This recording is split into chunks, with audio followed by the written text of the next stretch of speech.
దేవునికి స్తోత్రము. అనుదిన దేవుని వాక్య ధ్యానమునకై ఈరోజు 2024 సంవత్సరము మే నెల 16వ తారీఖు.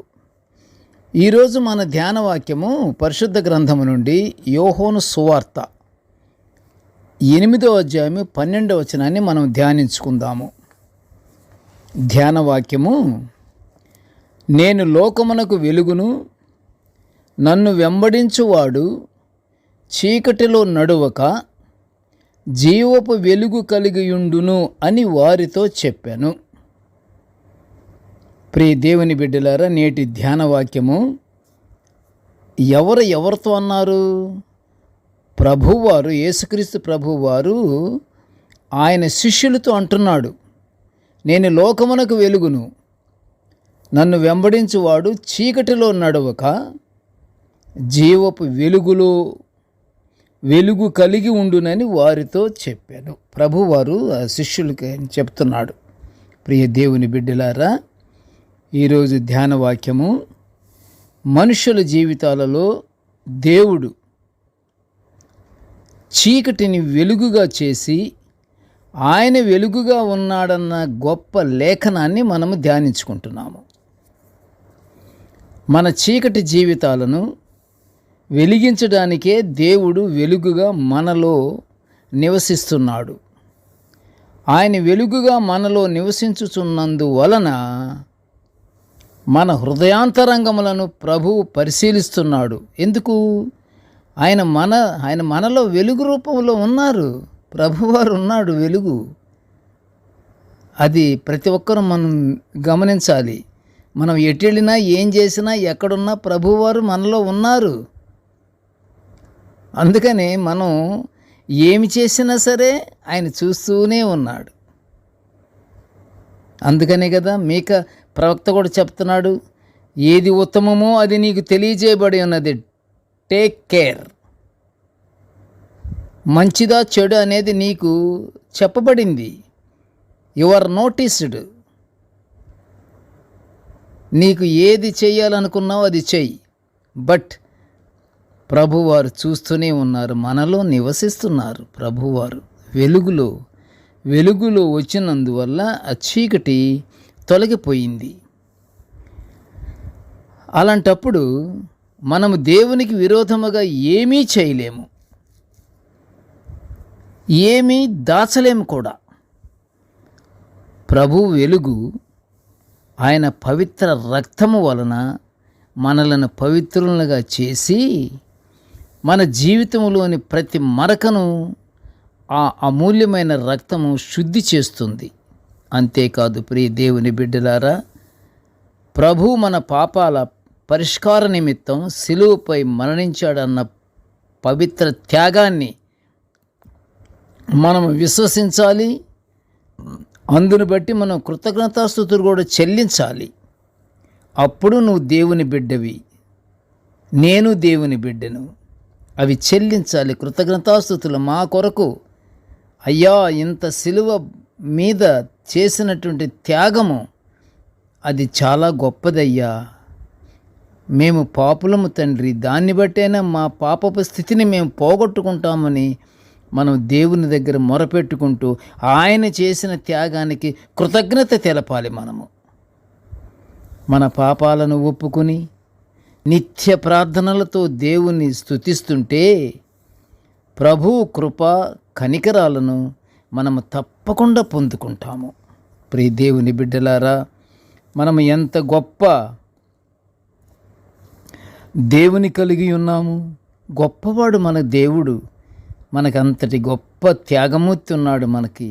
మన పాపముల నిమిత్తము ఆయన బలి అయ్యాడు, అనేక కష్టాలు పడ్డాడు. అవన్నీ మనకి తెలిసిన విషయాలే. బట్ అవి విశ్వసించాలి.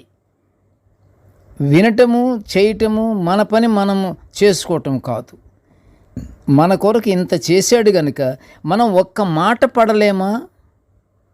ఒక్క మాటకే మనము ఎదురు తిరిగి చాలా మనము ఎంత క్రోధంగా ఉంటామంటే అదే మానేయాలి. అది దేవుని చూడాలి. అప్పుడు ప్రభువారిని మనం చూడాలి. అయ్యా ఎంత కష్టపడ్డావు నాయనా, మేము కూడా అలాంటి మారు మనసు మాకు కలుగచేయి తండ్రి అని అడగాలి. మనలో ప్రభు వెలుగు కలిగి అంతటి గొప్ప అంధకారాన్ని చీల్చగొట్టిన వెలుగు కలిగి ఉన్న వారమైనందున చీకటి అనేది పారదోలబడి జీవపు వెలుగులో ఉన్నామని విశ్వసించాలి. అలా విశ్వసించి దేవుని బిడ్డలముగా మనము జీవించాలి. దేవుని బిడ్డలముగా జీవించాలంటే దేవునికి ఇష్టమైంది ఏమిటి? ప్రేమ. నీ జతవానితోనూ, నీ పొరుగువానితోనూ, నీ ప్రక్కవానితోనూ, నీ బంధువులతోనూ, నీ తల్లిదండ్రులతోనూ, నీ అన్నదమ్ములతోనూ, అక్కచెల్లెళ్ళతోనూ, బంధువులందరితోనూ, స్నేహితులందరితోనూ ప్రేమ కలిగి ఉండాలి. ప్రేమగానుంటే, నిజమైన ప్రేమ ఉంటే అది డంబముగా ఉప్పొంగదు, అది అమర్యాదగా కూడా నడవదు, తన స్వప్రయోజనమును విచారించుకొనదు. కొరింథీ వ్రాసిన పత్రికలో ఉంది కదా, 13వ అధ్యాయంలో మనం వింటాం.